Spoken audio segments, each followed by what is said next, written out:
यही पार हमरो मड़ैया अब ही पार पियवा बाने मोर हर बिचवा में देवरा कसैया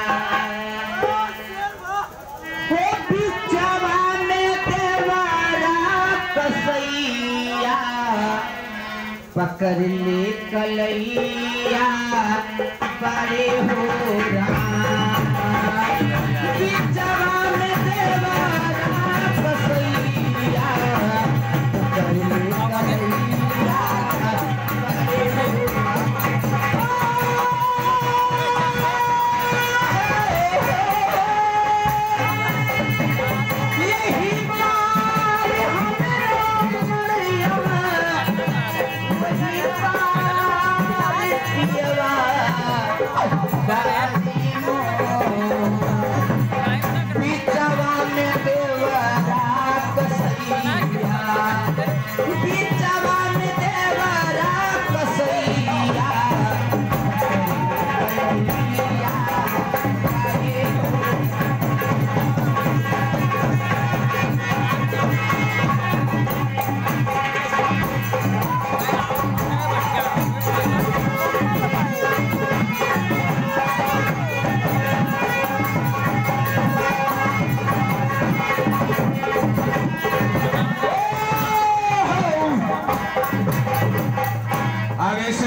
रामजतन भाई साहब मिस्त्री जी की तरफ से 11 रुपए का पुरस्कार पार्टी की तरफ से धन्यवाद। आपका क्या है मैडम?